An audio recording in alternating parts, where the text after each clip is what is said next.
नमस्कार मित्रांनो, आज आपल्या किचनमध्ये एक सोपी, स्वादिष्ट आणि पौष्टिक रेसिपी बघणार आहे। सारख्या गिलकीची भाजी खाऊन खाऊन कंटाळा आलाय का?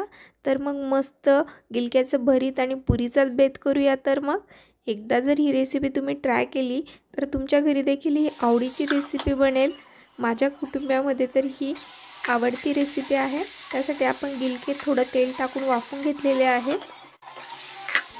वाफवलेले गिलके आता एका भांड्यात काढून घेऊया आणि त्याच भांड्यामध्ये आता थोडं तेल घालते मी।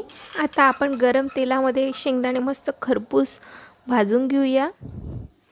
खरपूस तळून झालेले शेंगदाण्यामध्ये आता कांद्याची पात घातलेली आहे मी।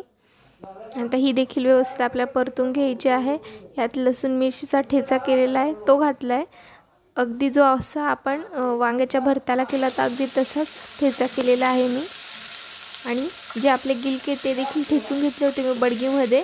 ते ठेचलेले गिलके आता आपल्याला यात घालायचे आहे आणि आपल्याला व्यवस्थित परतून घ्यायचे आहे। आता भरीत परतताना थोडंसं मीठ घालते आहे मी चवीनुसार। आता मीठ घालून देखील आपल्याला छान परतून घ्यायचं आहे, सगळे एकजीव करून घ्यायचं आहे। एकजीव झाल्यानंतर आता यात मी गार्निशिंगसाठी कोथिंबीर घालते आहे। ही रेसिपी नक्की ट्राय करा, मला खात्री आहे की तुमच्या कुटुंबामध्ये नक्कीच आवडेल। ही मला तुमच्या प्रेमाची, सपोर्टची नेहमीच गरज असणार आहे। तुमचं माझ्यावरचं प्रेम असंच कायम राहू द्या। व्हिडिओ आवडला असेल तर लाईक, सबस्क्राईब, शेअर करायला विसरू नका आणि पुन्हा भेटूया लवकरच। तोपर्यंत मस्त खा, स्वस्त राहा, बाय बाय।